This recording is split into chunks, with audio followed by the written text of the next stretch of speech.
Hai semuanya, selamat datang di channel Edukasi Kesehatan bersama saya Reza, perawat yang akan menemani kalian ngobrol santai tapi serius soal berbagai isu kesehatan, mitos-mitos medis, dan fakta-fakta yang kadang bikin kaget. Hari ini kita bakal bahas satu topik yang cukup sensitif tapi sering banget ditanyakan. Benarkah berhubungan badan saat haid bisa bikin mandul? Ini topik yang sering disalahpahami. Jadi di video ini kita akan bahas secara medis, logis, dan netral tanpa menghakimi. Yuk, kita mulai. 1. Apa yang terjadi saat haid? Pertama-tama, kita pahami dulu. Apa sih yang terjadi saat seorang wanita mengalami haid? Haid atau menstruasi adalah proses alami tubuh wanita. Setiap bulan, tubuh wanita menyiapkan lapisan dinding rahim untuk kehamilan. Tapi kalau tidak ada pembuahan, lapisan itu akan luruh dan keluar sebagai darah menstruasi. Proses ini bisa berlangsung antara 3 sampai 7 hari, tergantung kondisi tubuh masing-masing wanita. Selama haid, serviks, yaitu leher rahim, sedikit terbuka.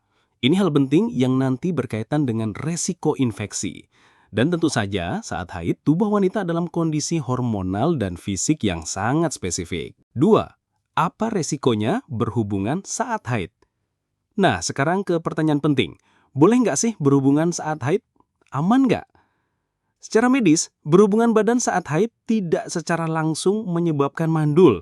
Tapi, tetap ada risiko kesehatan yang perlu kita bahas. 1. Resiko infeksi. Karena serviks terbuka dan darah menstruasi mengalir, bakteri lebih mudah masuk rahim. Kalau pasangan tidak menggunakan kondom dan salah satu punya infeksi menular seksual, maka penularan jadi lebih gampang.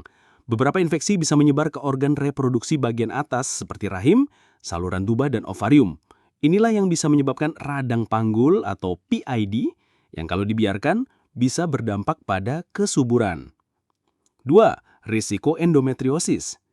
Ada teori, meskipun belum pasti, yang menyebut bahwa tekanan saat berhubungan bisa membuat darah menstruasi mengalir ke arah tuba falopi, yang berpotensi memicu endometriosis. Tapi, catatan penting, sampai saat ini tidak ada bukti kuat yang menyatakan bahwa hubungan seksual saat haid bisa langsung menyebabkan endometriosis atau kemandulan. 3. Kemungkinan hamil tetap ada. Banyak yang mengira kalau sedang haid pasti nggak bisa hamil. Tapi faktanya itu tidak benar. Sperma bisa bertahan hingga 5 hari di dalam tubuh wanita. Jadi kalau siklus menstruasinya pendek dan ovulasi datang lebih cepat, kemungkinan hamil tetap ada, walau kecil. 3. Apakah bisa mandul? Oke, kita masuk ke intinya. Apakah hubungan intim saat haid bisa menyebabkan mandul? Jawabannya adalah tidak secara langsung, tapi bisa menjadi penyebab tidak langsung kalau menyebabkan infeksi menular seksual, radang panggul atau PID, atau gangguan lain yang dibiarkan dan mengganggu sistem reproduksi. Jadi penyebabnya bukan haidnya, tapi komplikasi akibat hubungan tanpa pengaman dan tanpa menjaga kebersihan. Bagaimana dengan agama dan budaya?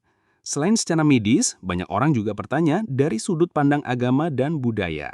Contohnya, dalam agama Islam, hubungan suami istri saat haid dilarang secara tegas.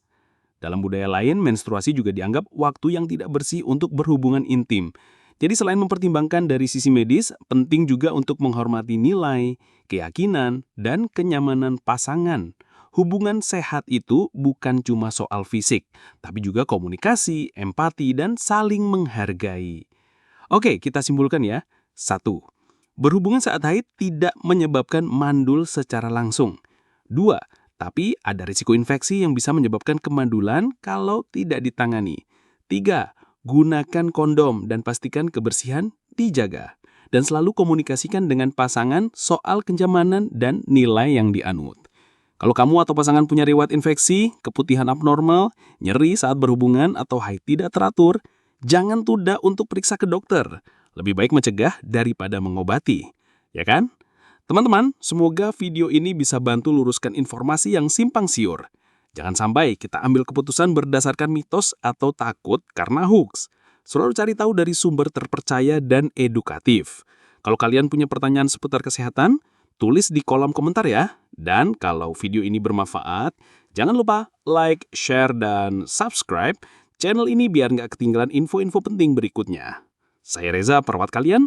Sampai ketemu di video selanjutnya. Tetap sehat, tetap kritis, dan jangan pernah berhenti belajar.